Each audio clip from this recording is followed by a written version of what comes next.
Rashad, why you Anyways, didn't hit me up? Hey, Rashad. What's up, Rashad? Thank you, Rashad. brother, I love you, brother. What's up, Rashad? What it do, boy? Hey, Rashad. When it all fall down, I'm gonna be around. What's up, everybody? My name is Rashad Milligan. If you are new to the channel, this is the road to 10K subs. This is the official immediate thoughts, reaction / rating of Tyler the Creator's new Don't Tap the Glove. Welcome back to the channel, man. I listened to this 2 times this morning. I just finished up the second time. I made sure I took notes. So I knew what I was going to say and things of that sort, and I wouldn't just be talking in circles because, folks do have work. It is a Monday. Yeah. So Tyler dropped it at 6 a.m. on Monday morning. He said he wanted to drop on weekdays to get people to really listen to the music, because when you play it during the weekend and things of that sort, and I played it before work, because if I played it during work, then it still would have been background music that I wasn't paying attention to, and that dilutes the entire point. The entire point is to listen to the music where you can pay attention to it, and it's not just background noise while you're doing something else. So I played it before work. I woke up a little early, and so here are my thoughts. So let's go with kind of expectation versus what actually happened. Expectation was based off of the cover art. A lot of kind of LL Cool J here with the big chains on, with the kind of pants and the hat and stuff like that. And the glasses is real hip hop. Southern the pop, what I'm saying, and things of that sort. So it was like, oh, is he going to do a hip hop album? Is it going to be a real hip hop album? Some fans even pointed out how the kind of large knuckles and things of that sort, the kind of big hands, were like, okay, he's going ludicrous. He's going hip hop. He's paying homage to old school hip hop and things of that sort. It's not necessarily the case directly, but it's not all the way off. Second thing was, he said, dance, don't move, don't sit still, everything like that. We definitely got that. It's definitely a dance album. It's a dance album, 100% for sure. And what was the other thing? Leave all the deep stuff. He's not doing the deep stuff. He still got a bit introspective. He still got a little introspective. There were some parts of this I was just like, man, it's kind of sad, man. Like, are you okay, T? It seemed like he's going through a lot of the same stuff that he's mentioned throughout the past couple years of his career, throughout these last few albums. From Call Me If You Get Lost to the Estate Sale to Chromacopia to now, it's like the same kind of roller coaster he's on in regarding love, which kind of lines up with the rest of his career. But this is just the latest standpoint of it as a man in his 30s. So there's that. What else? Were there any other things that I thought was going to happen? He said the glory only, leave the deep stuff at home, and he is popping it, but he's still like just being realistic about like where he is in life. And he says that he's not a street dude or anything like that. He's just a regular human being, which kind of regurgitates what he said on the Clips album when he's like, I'm not a street dude, I'm just a regular man, I'm a rapper, himself. And so I rock with that. Okay, so he does mention, and don't tap the glass. That was rule number 3. And I said I think it was going to be along the lines of what he did in Noid on Chromacopia, of just talking about kind of the annoyances that come with being famous, and dealing with fans and things of that sort, and not knowing how to exactly handle that. So he does mention that as well, and I'll start with that. He mentions being and Big Poe. He mentions fans sneaking photos. He said stop sneaking photos. That's weird, bro. I told you not to do that. And that's what they're doing. And he's still talking about his different level of fame, where he just can't do normal stuff without people treating him like an animal, a caged animal in a glass or things of that sort, at a museum, at a zoo. Or that's a better expression, at a zoo. So he's still dealing with that. And he mentioned that in Big Poe, the first song of the album. He also mentions at some point in the album, being the shoulder that his friends can cry on, but not having a shoulder to cry on. This is something that Tyler has kind of mentioned in past albums and things of that sort, about cutting down his circle and having a smaller circle. And then he started bragging about having a small circle and not letting anybody in. Now he seems like, kind of the bad part of that is, dang, I have no one to turn to. What happens when when not Taco, but when Jasper. What happens when Jasper's busy and Taco's on set and Lionel's on set?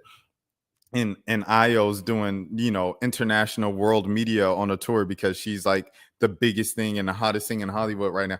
Like, what do I do then? What do I do then when I wanted to turn to Gerard and Gerard is like, hey, I still like you, babe. You give me a chance now, like, what do you do when it feels cornered and I've cut everybody off and I haven't let anybody else close to me? What do I do when Rocky's over there, tending to his family and his 4 or 5 kids now, with a billionaire that half the industry wants, and it was everybody else's dream girl. Like, what do I do now? What does T do? So that's definitely something that comes through there when he's mentioning that. The feature on Big Poe, I don't know if it is a feature, if there are features with an S on the end. I don't know if it's that or if he's just changing his voice and stuff, which could very well be the case. But to me, off rip, it sounds like Pharrell kind of doing a YG impersonation and things of that sort, which was funny. And then, like, at the end, it kind of sounds a little more like Swiss Beats doing a YG impersonation. I think both, if anything on this album, if it is an actual feature, I think it might be Pharrell because he mentions Virginia Projects. And I was like, okay, that might just be Pharrell. This album really reminds me of a Zach Fox DJ set. The production on it is crazy. I think Tyler Snap with the just really made me dance. It felt like a little DJ mix and everything that just had you, of you, whatever you want. I don't know. I replayed, like a third song, kind of like a little bit for a third time while I was setting up the camera and everything like that this morning. And the more and more I listen to it, the more and more I like it. So take that into consideration later. I think we all knew or had a feeling that after the pop out, this album would be something more of a West Coast feel.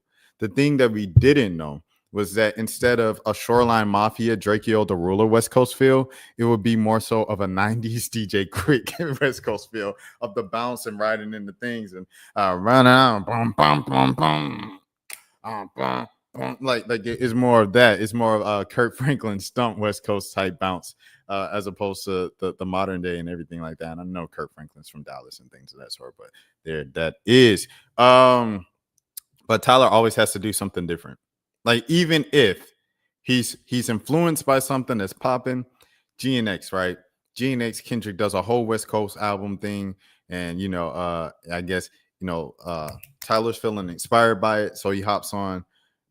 My gosh, I'm really that guy. That was Hey Now. He hops on Hey Now and stuff like that, and you expect it to kind of be like the usual West Coast sound that we've been hearing from Kendrick for the past year since Not Like Us, and it wasn't. He did West Coast with Jerkin. He did West Coast with the Rangers. He did West Coast with, hey, you guys remember the New Boys? Like, that was the West Coast he did, and it threw me off, at least. Just a little tweaks like that is something that Tyler does, of like, everybody's gonna do it, and this is what's trending, and I'm influenced by it too because I think it's cool stuff too, but I'm still going to make it my own, and I'm still going to make it unique with a little twist to it. So I really enjoyed that part of it from Tyler, of just making it different, of not going too obvious 2020s West Coast, but going 90s West Coast. That was pretty cool to me.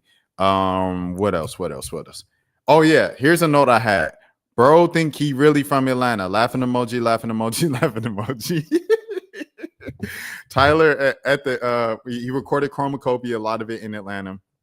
He did his first listening for Chromacopia in LA, and then he did Atlanta like 2 days later, like kind of randomly in the middle of the weekend. And you guys, I don't know, I felt like that was a turning point for this channel and stuff like that. It was a great night. I still remember that night.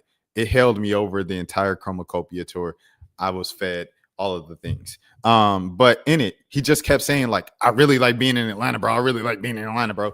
And it's funny because he was at a lot of random stuff in Atlanta. Like, he just pop up, like you say, riding his bike through Piedmont Park or whatever the case might be. And then, I remember Steve Lacy had a show in the park, and Tyler just randomly showed up with an Atlanta hat on, like a Braves hat on, but it was a different color. And he was wearing Braves hats for like 2-3 years. It was really just stuff that you had to peep. Like, during the estate sale, he was just wearing a Braves hat. Like, it was weird. It was a green Braves hat. You guys remember that? But like, Tyler really loves Atlanta. He says his roots are from the South and stuff like that, which, you know, I think all Black people say. You know, Kendrick was saying something similar during his press conference for the Super Bowl and stuff like that. Like, people on the West Coast, you think about Snoop Dogg, he has roots back. His people are from Mississippi. You know, Kendrick is talking about people's roots from the South, and Tyler's talking about his roots from the South. He said his family is from Mississippi and Georgia and things of that sort. And he just feels just a strong sense of home and community and feeling and belonging and things of that sort when he's down in Atlanta. So he shouts out Atlanta on Tweaking, which is the track that leads into two heavy Atlanta influenced tracks, and that's Don't Worry Baby and I'll Take Care of You. I really like those joints because Don't Worry Baby is like really some Freaknik, like he has like kind of the Scrub the Ground kind of you know what I'm saying, Uncle Luke sample in there. So shouts out to Miami, shouts out to 305. I definitely have to shout them out too in this whole thing.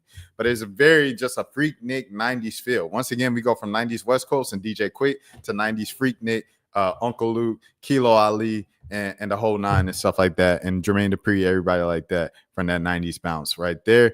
And then it goes into I'll Take Care of You. Probably, I ain't gonna lie, I'll Take Care of You might be an early favorite for me, man. I'll Take Care of You might be an early favorite. Maybe I like Stop Playing With Me. I do like Ring Ring Ring. Sucker Free's nice as well. I'm trying to think, is one like kind of that's like third, and I think, you know, he knows which ones are gonna work. I think Sucker Free has kind of radio and mainstream appeal to it. We'll see what happens with that in the future. We don't know, but for me personally, a personal favorite I have is I'll Take Care of You off top. There's also some Louisiana bounce influence in here as well on Don't Tap That Glass. Like there's a Don't Tap That get it, like it is that, you know, tripping out, you know, bouncing feel to it and stuff like that. So I rocked with that. Tweaking does right 100%, and it reminds me of his YN character from the Later Squad. And no, I'm not talking about YN like, oh, he was a YN. Like, no, that was his name as a rapper. It's like his alter ego. And he's like, and it was chaotic type beats and stuff like that, and like riding trap music and things of that sort. And I feel like he brought that back on Tweaking. And I believe they even had a song with Ice JJ Fish, LOL is what my notes say. So with that being said, all of the things, dang, that was only 12 minutes. What the heck? Well, ain't no need to ramble and stuff like that. The Chromacopia review was 40 minutes. So, and that was without anything else. It was just me going from thing to thing. So with that being said, my initial rating, instant reaction, I would say, based off of my expectations and everything, and then going into the album, I would say a 7.5 out of 10, 7.5 out of 10, with the expectations of a rap album and where I rank it among other Tyler albums. So I'm thinking like, okay, if you're gonna go alternate, you know, Igor is kind of the standard, and this is where this is. It's a bit of a distance now because Igor is top tier, as we all know. Igor is, you know, it ages better and better. I think it's as close to a 10 out of 10 album that Tyler has in his discography. And so compared to that, 7.5 out of 10. But however, if I'm rating this off of just a vibe to dance and having a modern artist that I listen to make music to dance to, which is like Tyler, like I'm not going out of my way to, hey, do you know this new guy? He makes dance music. He makes dancehall music. He makes house music, you know, and instead of like listening to a new guy and going out of my way in my playlist to listen to that, just listen to Tyler do it. Similar with how Childish Gambino made a funk album, and it's like instead of listening to funk artists, you know, and shouts out to all the modern day funk artists and stuff like that. It's like an artist I already listened to who just happened to make a funk album. It's cool. It's cool with me.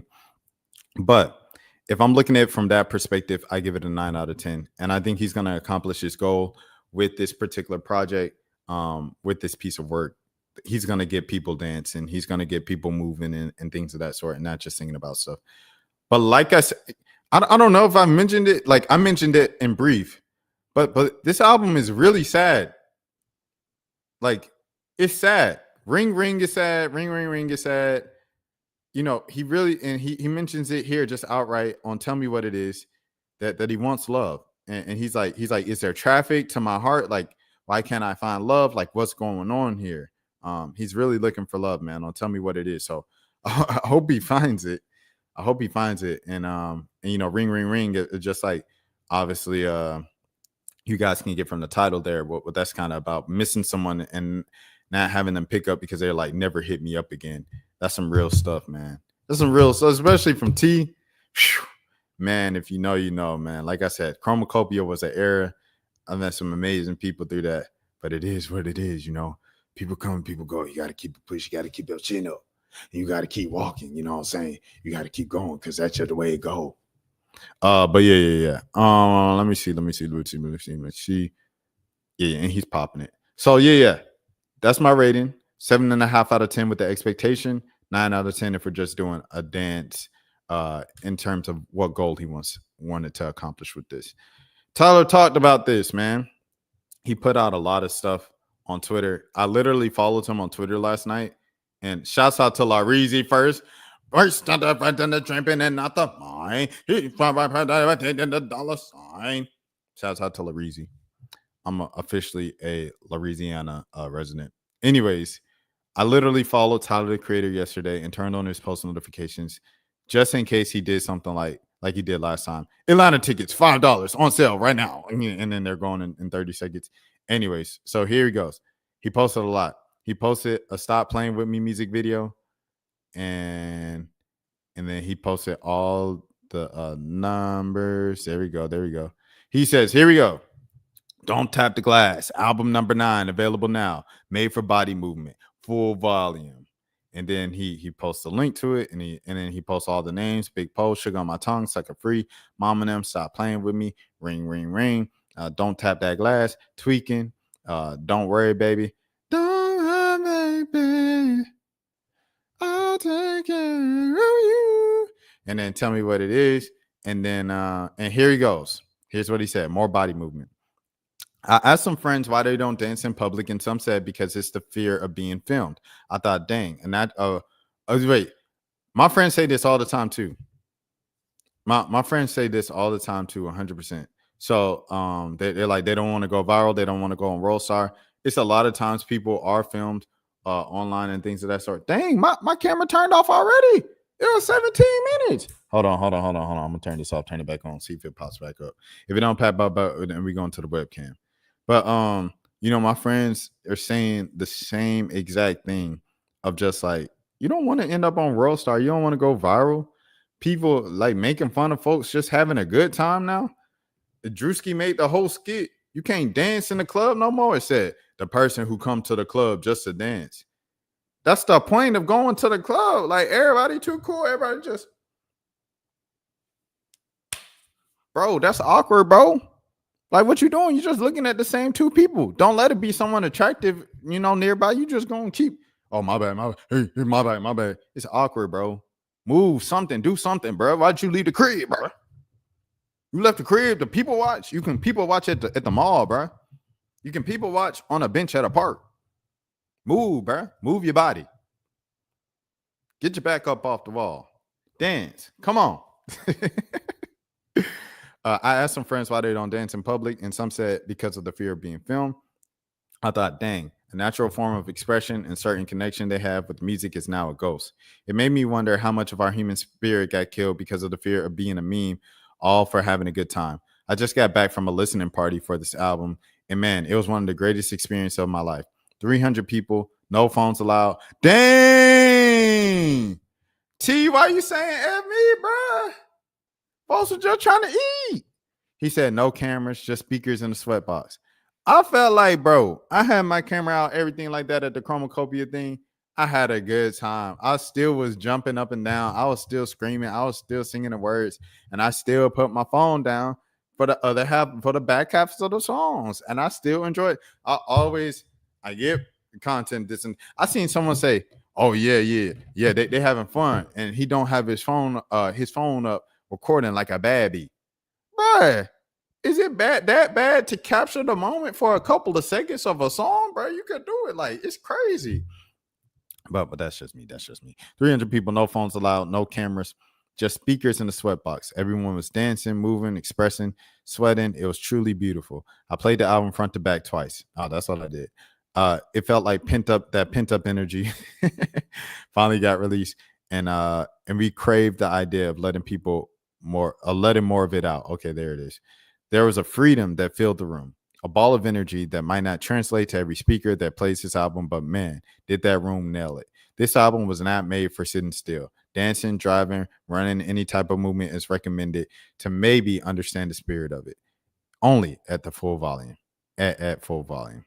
Don't tap the glass. And he said the listening party was great, man. Good times, good times. I'm still buzzing. Shouts out, bro.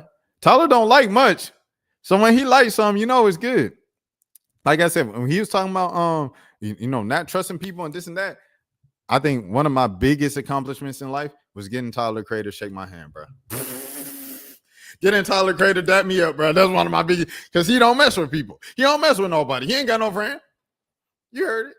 I got 5 friends, and they all in our future. And then Ayo Debris, you know what I'm saying? Those are my only friends. Gerard Carmichael sometimes, ASAP Rocky sometimes, Schoolboy Q sometimes. So that's how many people?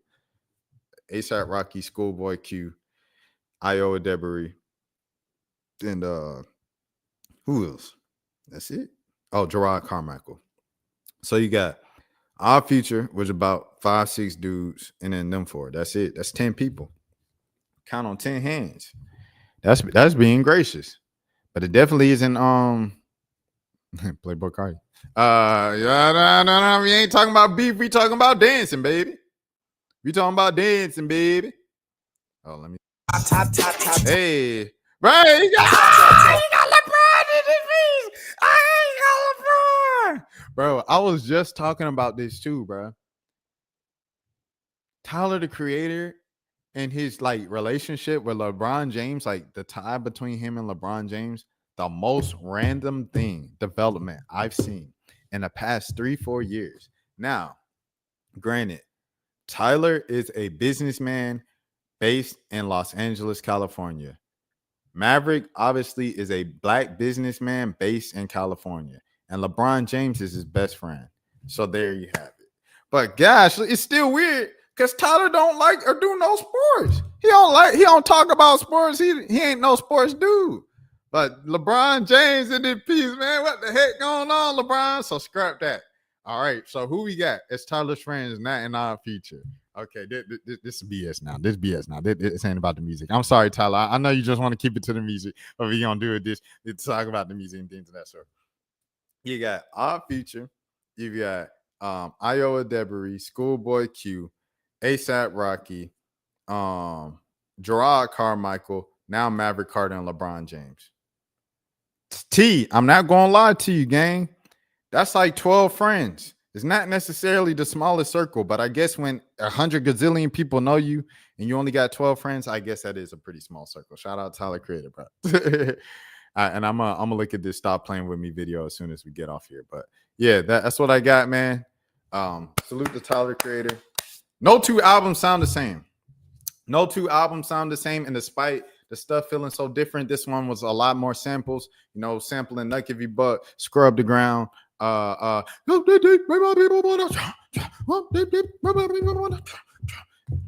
Definitely by far the most samples that he's ever put on an album and things of that sort. Despite even sampling and leaning heavily on the sample to the fact that it sounds like a flip of the original song, it still has the Tyler the Creator signature synth, the odd feature producer bag in it, and of course a heavy Neptune's Pharrell influence in it as well.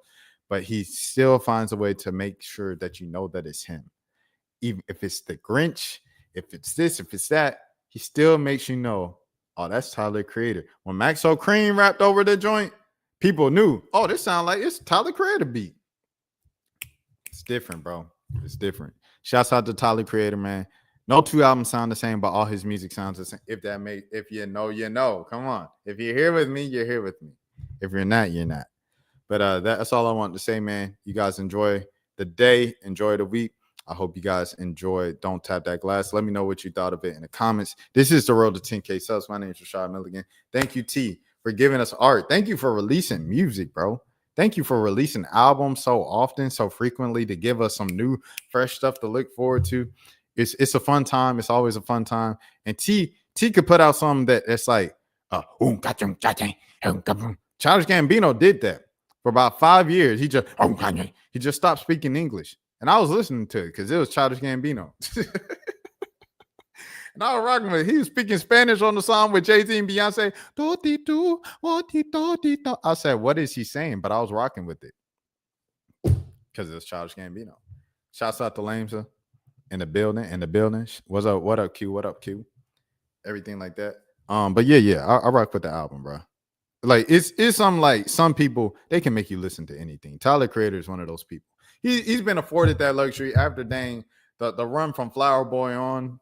And making Too Young and Perfect on Cherry Bomb and Smuckers on Cherry Bomb and making IF and Hate You or whatever from Wolf and things of that sort, and Rusty from Wolf. After making that type of music, such high quality music for over 10 years, you can make whatever you want. I'm gonna listen to it. You get the benefit of the doubt, buddy. But yeah, I hope you guys enjoyed it. Let me know what you think, and have a great week, man. Until next time, I'll be live again tonight because I'm live every single day. Until next time, man, please take care of yourselves. Peace. Rashad, why you didn't hit me up? What's up, Rashad? Hey, Rashad. What's up, Rashad? Thank you, Rashad. Brother, I love you, brother. What's up, Rashad? What it do, boy? Hey, Rashad.